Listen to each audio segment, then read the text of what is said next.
जय गुरुदेव। और दोस्तों, मेरे चैनल सिद्ध साबर मंत्र में आपका एक बार फिर से हार्दिक स्वागत है। और देखिए, आज की वीडियो में जो मैं आपके सामने एक बहुत ही ज्ञानवर्धक जो बातें आपके सामने लेकर के आ रहा हूं, उस में मैं आपको बताऊंगा कि वास्तव में जीवन का मूल्य क्या होता है। लेकिन उस चीज को बताने से पहले मैं आपको एक चीज और बता देता हूं कि देखिए, मैंने अपने YouTube चैनल पर काफी सारी साधनाएं दी हैं, काफी सारी साधनाओं के बारे में बताया भी है। अगर कोई व्यक्ति चैनल पर जाकर के वीडियोस को देखता है और बारी बारी से सभी वीडियोस को वो देखता है, तो उसको पूछने की आवश्यकता नहीं पड़ेगी। मैंने इतना कुछ ज्ञान और इतना कुछ वीडियो के माध्यम से बता दिया है पहले ही कि मुझसे भी पूछने की आवश्यकता नहीं पड़ेगी ज्यादा। हाँ, मैं ये मानता हूं कि थोड़ी बहुत आवश्यकता मुझसे पूछने की पड़ सकती है, लेकिन ज्यादा आवश्यकता बिल्कुल नहीं पड़ेगी। उसके सारे जितने भी डाउट हैं वो सारे उसी में क्लियर हो जाएंगे। लेकिन आवश्यकता इस बात की है कि वो वीडियोस को पूरी देखे, वीडियोस को चैनल पर जाकर के और सर्च करके वहां पर अगर एक एक वीडियो को आप देखते हैं तो आपको संपूर्ण ज्ञान हो जाएगा कि वास्तव में साधना में किस तरीके से हमें उतरना चाहिए, क्या हमें करना चाहिए, क्या नहीं करना चाहिए। ठीक है। और दूसरी चीज मैं आपके लिए ये बता देता हूं कि अभी होली आने वाली है और होली से पहले होलाष्टक में आप ये जो दिन आते हैं, होलाष्टक के 8 दिन जो होते हैं, ये 10 मार्च से लेकर के और 19 तक हैं जो होलाष्टक के दिन हैं।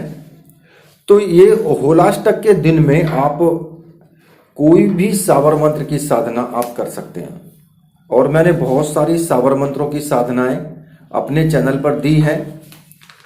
आप वहां से कोई भी साधना जो आपको अच्छी लगे वो आप कर सकते हैं। और 10 मार्च से पहले पहले अगर आपको साधना करनी है तो उसकी जो आवश्यक सामग्री है वो आप पहले से ही मंगवा करके रख लें, क्योंकि इतनी जल्दी साधना की सामग्री नहीं आ पाती है। कम से कम 10 दिन का टाइम तो लग ही जाता है। तो इसलिए जो साधना की सामग्री है वो पहले मंगा करके रख लें। और होलाष्टक के दिन जो होते हैं वो ऐसे होते हैं कि इनमें दिन के टाइम को भी रात्रि ही माना जाता है। अगर कोई साधना रात्रि में करने की है तो आप इन दिनों में आप साधना दिन में ही कर सकते हैं, उसका वही प्रभाव मिलेगा जो रात्रि में मिलता है। ठीक है। तो इसलिए मैंने आपको ये सब पहले बता दिया है। तो आइए अब मैं आपको जो बताऊंगा, देखिए वास्तव में जीवन का जो मूल्य है वो क्या है, हम कैसे जाने, तो उसी को मैं आपको बताने वाला हूं। एक गुरुजी थे और उनके एक शिष्य थे। तो शिष्य ने अपने गुरुजी से पूछा कि गुरुदेव, ये जो मेरा जीवन है इसका वास्तव में असली मूल्य क्या है, ये आप मुझे बता दीजिए। तो उसके गुरु ने एक पत्थर दे दिया उसे और उससे कहा कि जाओ और बाजार में जाकर के इसका मूल्य पूछ करके आना, इसे बेचना नहीं पर। तो अब शिष्य ने समझा कि भाई पत्थर ही तो है, चलो चलते हैं लेकर के। और वो बाजार में पहुंच जाता है और उस पत्थर का मूल्य जानने के लिए तो सबसे पहले वो कहां जाता है, सबसे पहले जाता है एक सब्जी जो बेच रहा था ठेले पर, वो ठेले वाले के पास जाता है और वो सब्जी बेच रहा था। तो सब्जी वाले के पास जाकर के बोला कि पत्थर दिखा करके कि भाई इसका मूल्य क्या है, आप मुझे ये बता दो। तो सब्जी वाला उसको देखता है और सोचता है कि यार ठीक है, तोलने के काम आ जाएगा भाई, ये जो पत्थर है ये अपने बाट के रूप में मैं तोलने के काम में ले लूंगा। और उसे 1-2 किलो सब्जी देने की बात करता है वो, क्योंकि शिष्य को बेचना तो नहीं था पत्थर, क्योंकि गुरुजी ने मना कर दिया था। तो इसलिए उसने पत्थर नहीं बेचा और वो आगे चल दिया। तो फिर वो एक फल वाले के पास जाता है कि फल वाले की दुकान पर, और वहां जाकर के उसको चमकते हुए पत्थर को दिखा करके उसका मूल्य पूछता है तो वो कहता है कि भाई चलो ठीक है, 1-2 किलो अनार ले जाना आप। अब उसने फिर भी वो वहां से चल दिया। तो वो एक सुनार के पास जाता है। अब जब सुनार के पास जाता है तो सुनार ने वो पत्थर देखा।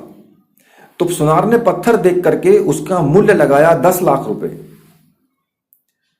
किंतु शिष्य को पत्थर, शिष्य बेचना नहीं चाहता था, इसलिए उसने पत्थर बेचने से मना कर दिया शिष्य ने। तो सुनार कहता है कि भाई ठीक है, तुम इसके 15 लाख ले लो।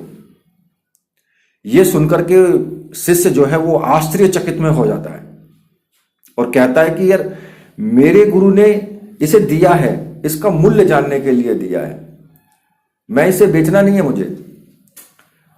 फिर वो उस पत्थर को लेकर के वहां से आगे बढ़ता है और वो एक और दुकान पर पहुंच जाता है, जो दुकान थी कीमती रत्नों की दुकान थी। और वहां पहुंच करके वो पत्थर को निकालता है और वो जौहरी को दिखाता है। तो जौहरी क्या करता है कि देखते ही उस पत्थर को एक लाल रंग का कपड़ा बिछा देता है और उस पर रखने के लिए कह देता है उससे। और वह रत्नों की दुकान का जो मालिक है उसे एक टक देखता ही रह जाता है उस पत्थर को। और कीमत पूछने पर उसने शिष्य को देख करके कहा कि अगर मैं अपनी सारी संपत्ति भी दांव पर लगा दूं तो भी इसका मूल्य चुका नहीं पाऊंगा मैं। कहां से लाए हो ये बेशकीमती मणि? अब ये सब होने के बाद वह शिष्य जो है वापस अपने गुरु के पास आ जाता है और गुरु को आकर के वो सारी बातें बताता है। और गुरुजी से कहता है कि मैंने तो आपसे पूछा था कि मेरे इस जीवन का असली मूल्य क्या है। तब गुरु ने कहा कि ये सारे लोग तुम्हें यही तो समझा रहे थे। जब तुम सब्जी वाले के पास गए, फल वाले के पास गए, सुनार के पास और उस रत्नों की दुकान के मालिक के पास पहुंचे, तो तुम्हें उन्होंने वही चीज तो समझाई है। अपनी तरफ से, अपनी सोच के स्तर से, अपने ज्ञान के अनुसार हर व्यक्ति ने उस पत्थर का मूल्य लगाया। इसी प्रकार बेशकीमती जीवन का मूल्य प्रत्येक व्यक्ति अपनी बुद्धि, विवेक और ज्ञान के स्तर पर ही उसको समझेगा। परंतु जो ये समझ लेगा वो मानव जीवन कितना दुर्लभ है, कितना कीमती है, कितनी योनियों में भटकने के बाद मिलता है, जैसा कि हमारे शास्त्रों में भी बताया गया है और हमारे ऋषि मुनियों ने भी बताया है। और अगर सदगुरुदेव हैं तो सदगुरुदेव ने भी बताया है। और वही समझेगा मानव जीवन के इस मूल्य को, जो अत्यंत सौभाग्य से प्राप्त होता है। अब 2 चीजें इसमें समझाई गई कि भाई आपका जो जीवन है उसका मूल्य समझना। हर कोई व्यक्ति उसका अपनी क्षमता के अनुसार, अपनी बुद्धि के अनुसार, अपने विवेक के अनुसार, जो उसके पास है उसके अनुसार ही वो उसके मूल्य को समझता है।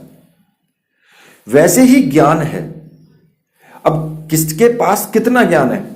मान लिया कोई व्यक्ति ज्ञानी है और दूसरा जो व्यक्ति है एक अनपढ़ है, एक मूर्ख है, वो तो उतनी जितना उसके पास ज्ञान है उसी के अनुसार उस दूसरे व्यक्ति के ज्ञान को समझेगा और उसका मूल्य, उसकी जो पवित्रता है या फिर उसका जो एक ऊंचाई है वो उसके अनुसार ही समझेगा जितना उसके पास ज्ञान है।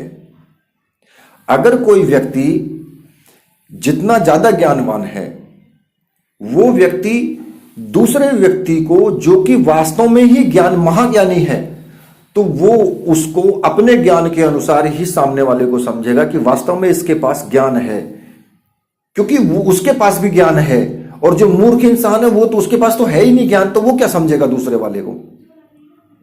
तो इसलिए जीवन का जो मूल्य है, आदमी की जो परख है, व्यक्ति अपने स्तर से, अपने ज्ञान से, उसके पास जो ज्ञान है, जो उसके पास विवेक है, जो उसके पास क्षमता है, उसी के अनुसार उसका मूल्य को समझता है वो, कि इस व्यक्ति का क्या मूल्य है और इस जीवन का क्या मूल्य है।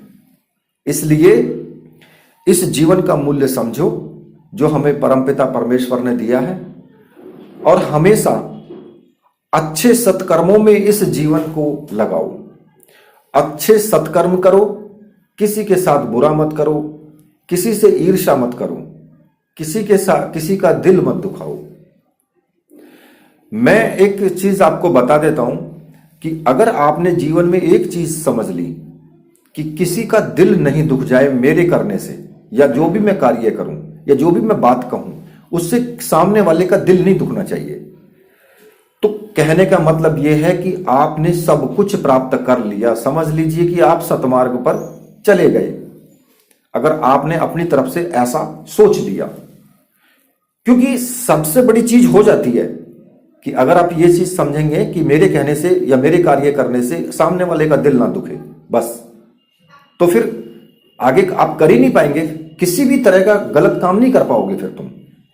तो इसलिए इस जीवन के मूल्य को समझो, अपने आप को समझो, सत्कर्मों में इस जीवन को लगाओ, भगवान का भजन करो, मंत्र जाप करो और अपने जीवन को संवारो। इसी के साथ अब मैं वीडियो को यहीं पर समाप्त करता हूं। तो मेरे साथ बोलिए, बोलिए वीर बजरंगबली हनुमान जी महाराज की जय। बोलिए मेरे परमहंस गुरुदेव की जय।